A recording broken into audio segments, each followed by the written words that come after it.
What's up, everyone? Welcome back to another episode of Two Sisters, One Book. I'm Carla.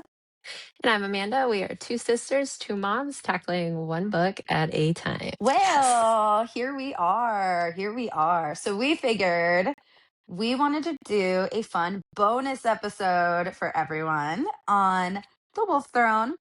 Do you want to tell them what the episode's going to be about, Amanda? It's a Q&A, but Miss Sophie is a little bit swamped with book number 2. So we just wanted to give you guys an insight of the questions that came across from me and Carla. And she was so nice to answer them. So I am going to be like a reporter, and Carla is going to give what Miss Sophie told us. So she'll be answering for Sophie. She has all her answers, and she'll be reading it word for word. So we're really super excited to share with you guys our questions, and we're super excited to share the answers that she gave us. So I'll be playing the part of Sophie today. And I'll be playing the part of reporter Amanda. So we read the Wolf Throne, and we both loved it, and we're super excited for book 2. And Carla, are you ready for these questions? You ready to play Miss Sophie? I am. Let's do it. Let's do it. So we'll go ahead and get started with the questions. Okay, so the first question is, what originally inspired you to write The Wolf Throne, and was there a specific moment or idea that started it all? So Sophie's response was, and I'm going to be looking down at my phone here because, Yes. yeah, just so everyone knows. So Sophie's response was, "Hi there. I've always been such a fantasy fan, and of course, romance. When I was a child, the adults around me would fawn over Danielle Steele novels, Mills and Boone. I remember them being glued to the pages. One of my first fangirl movies was Twilight. I was always and still am a dreamer.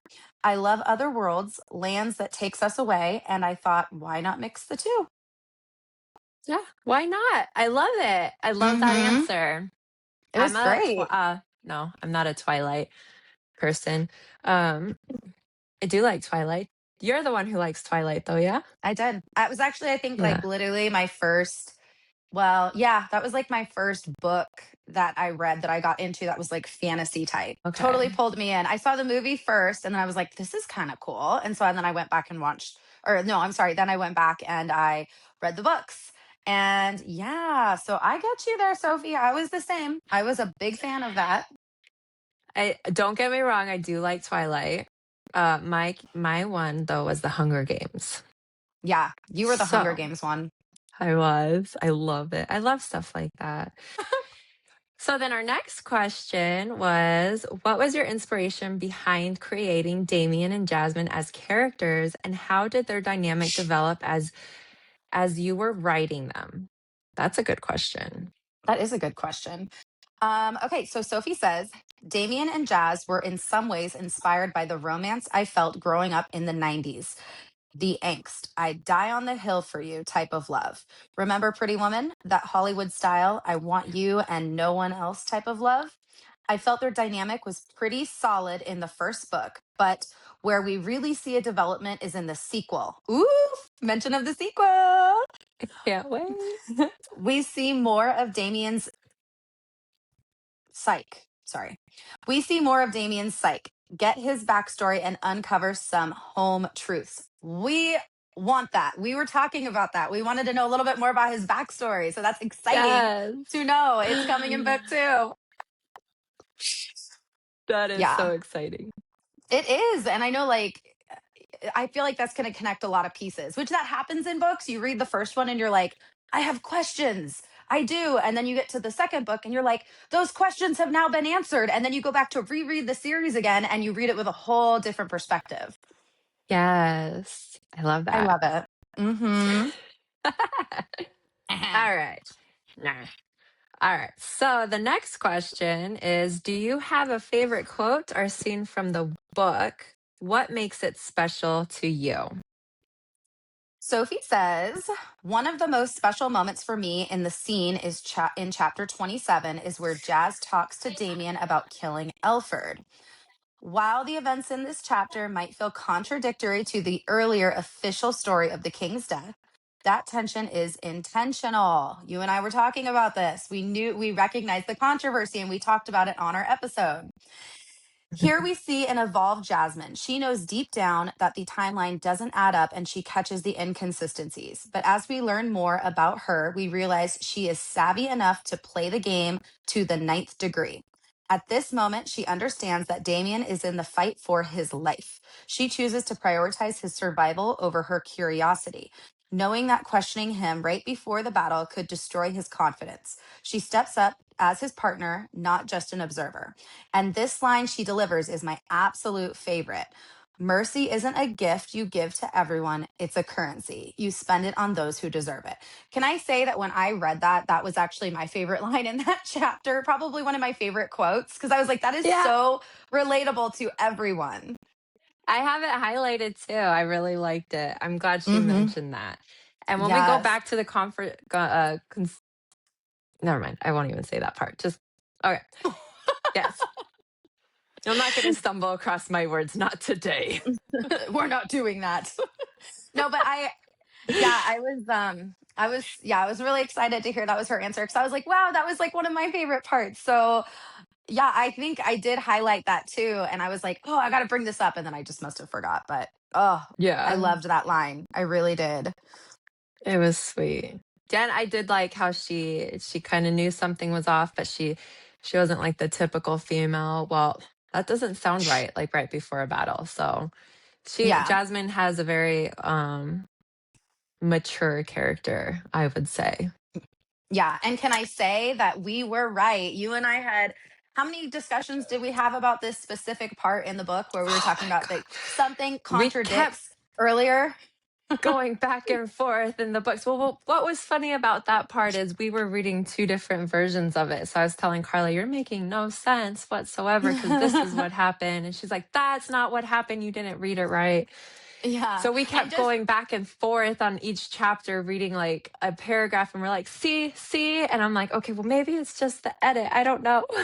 yeah, because Amanda and I got a couple versions. We originally signed up when the arc was going on, and we got the first version. And then, of course, if you guys don't know how the arc reading works, like you get multiple versions sometimes sent after, depending on where you are reading in the arc review. And so Amanda just happened to be reading like the first version.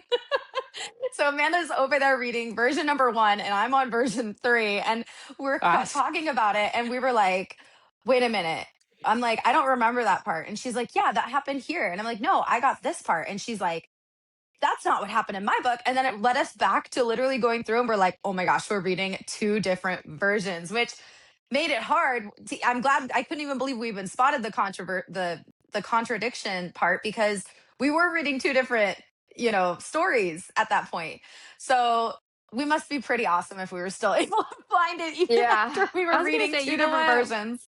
We did great. We did great. We I love the did. book though. That's how you know it's Yeah. good. You got two different versions, but we still came to the Yeah. same conclusion because we were Yeah. both like, this doesn't make sense together. So, Yeah, and just for everyone to know a little background of this, right before I think we filmed episode 3, we caught this. We were like, "Wait a minute," because that's when all the changes started really happening is pretty much in the chapters in episode 3. So we had a moment where we were like, "Oh gosh, we need to go back and reread." So both of us went back and started rereading and like oh my gosh, we read like the first 10 chapters word for word. oh yeah, like on the phone with each other. Like, is that what yours? Yes, So like, it was. I mean, that was totally our bad, of course. But we were like, oh no, what did we just do? And so that was a little stressful. But I think we did pretty good when it came to that. But just a little, a little background thing for you guys that you guys didn't see is that we were definitely freaking out right before episode 3. It So was fun.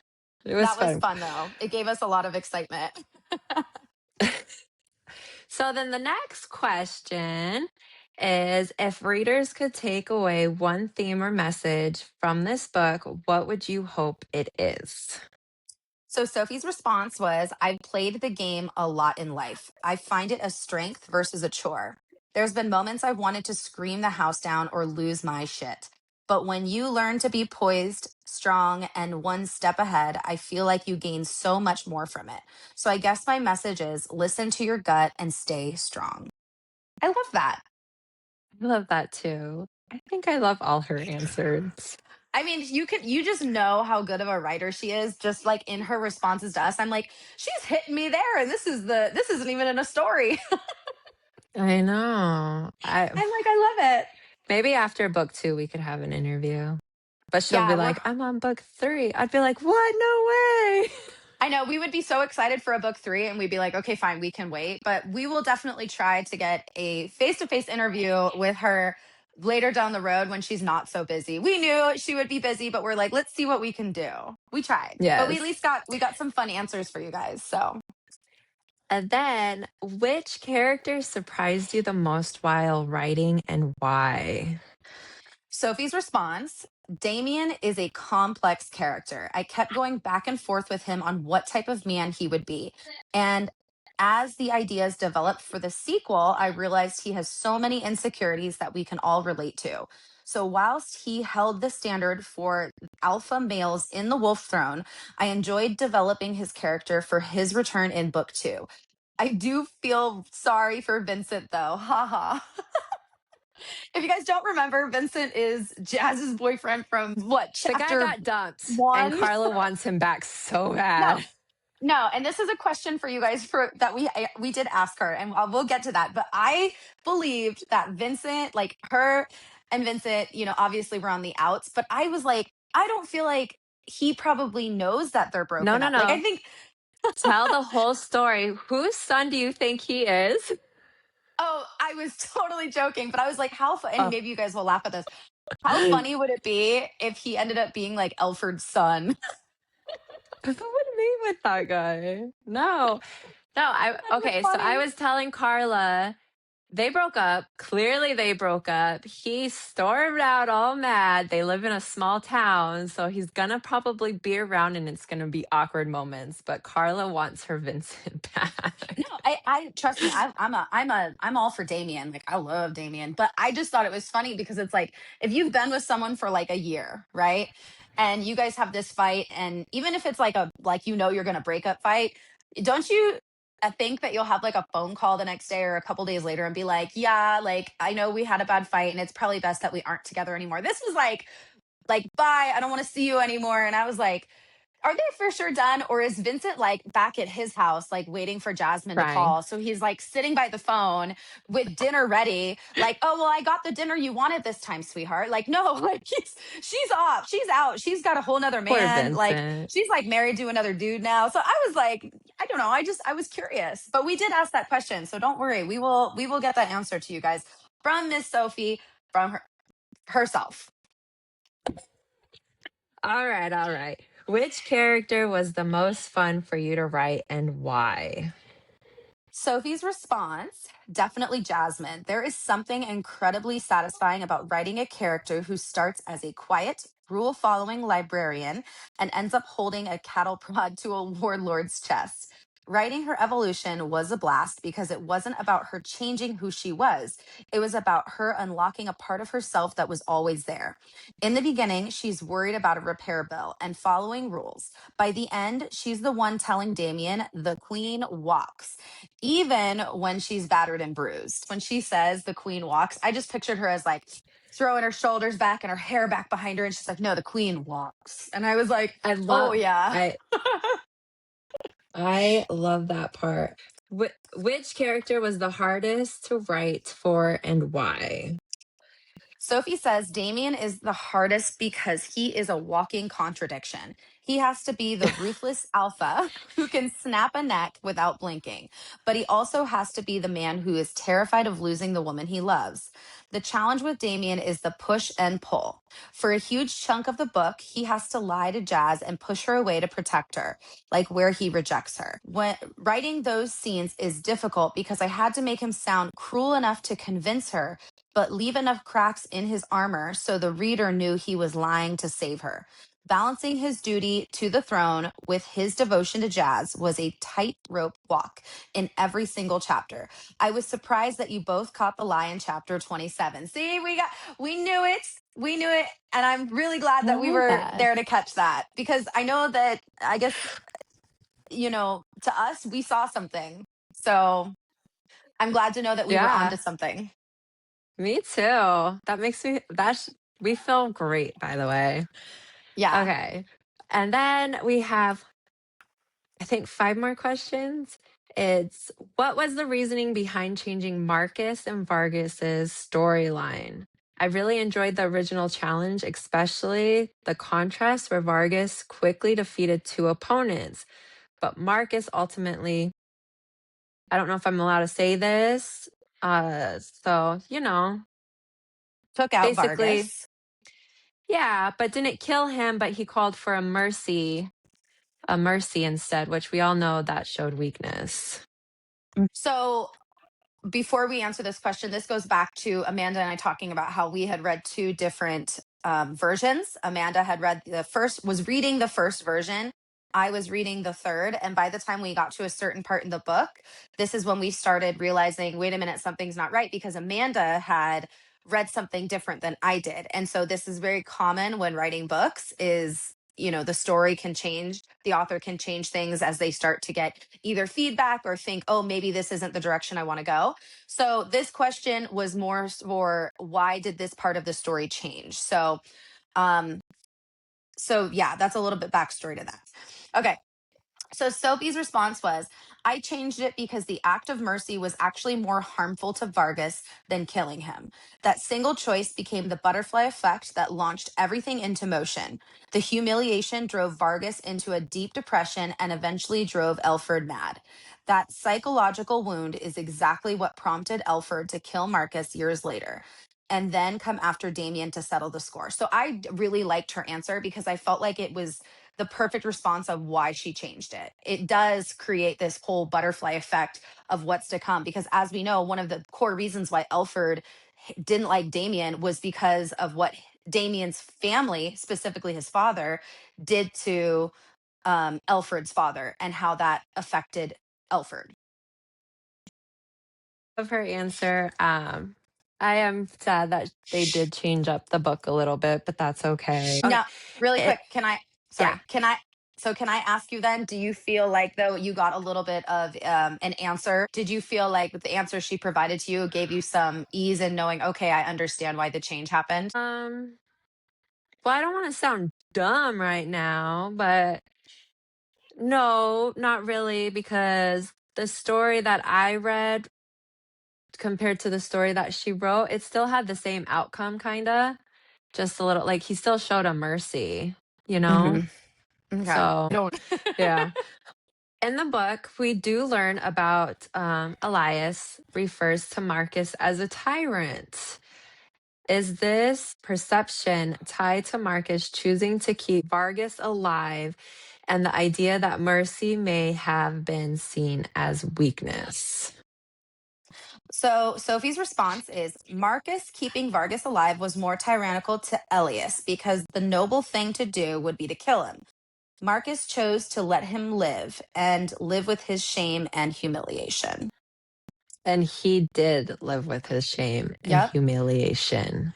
he did because that's And what shaped Elford. Alford, yeah, and he got the short end of that stick. So me and Carla were both very curious that when we got done reading the book, and we were wondering what happened to the other two elders. Because they Mhm. were big in the first couple of, or well, they were big in like, I think, one chapter, but only one of the elders, which is Rorik, was mentioned after. So our question is, do we ever find out what happened to the other elders, Kai and Lyra?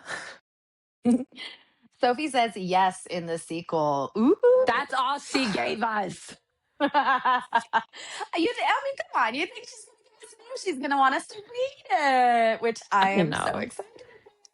Okay. And then the second to the last question is Amanda and I have been debating this. So we're hoping you can officially settle it for us. What really happened with Vincent? Was that the end for him? Did they actually officially break up? Or could readers possibly see him return in the story?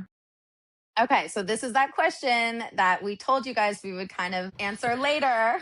Because again, going back, I thought that they broke up kind of, but weren't, something was still lingering. And she, at this point, Jazz had just kind of off and moved on. And Amanda's like, no, they broke up. It's done. Yeah, So, they're done. so, Get out of here.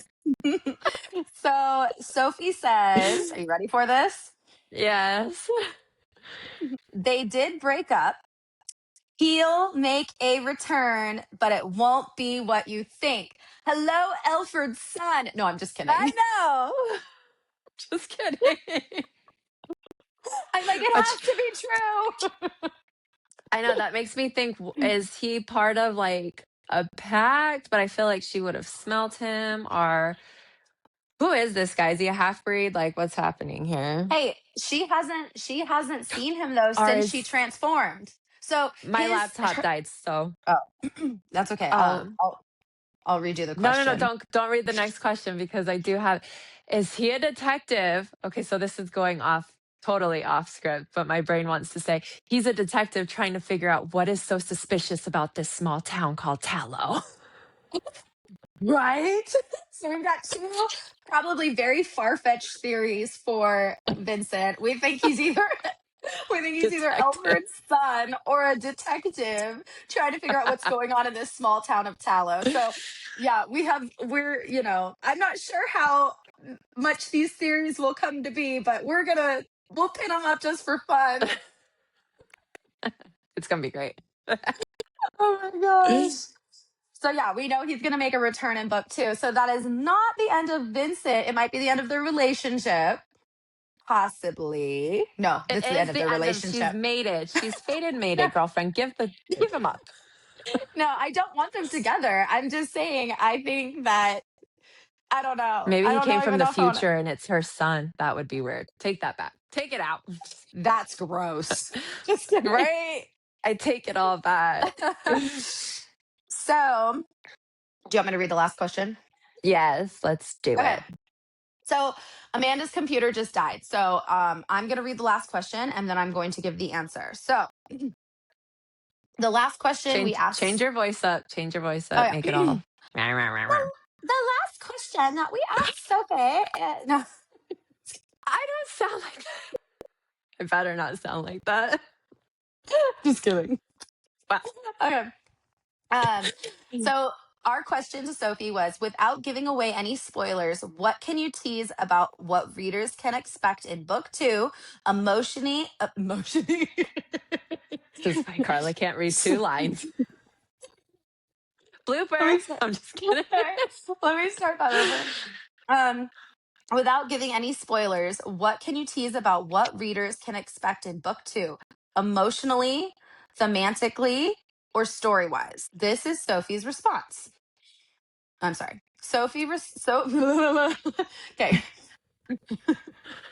Sophie's response. Book 2 is a whirlwind, action packed and with a lot more spice. Like a lot more. Haha. I've weaved in a lot of real human elements there'll be times throughout the novel where you laugh, cry, and scream. I hope you'll see parts of yourself in Jazz from her insecurities to her downright strengths. I know I did. I'm excited. I love my spice in the books. So, I'm like, bring the spice on.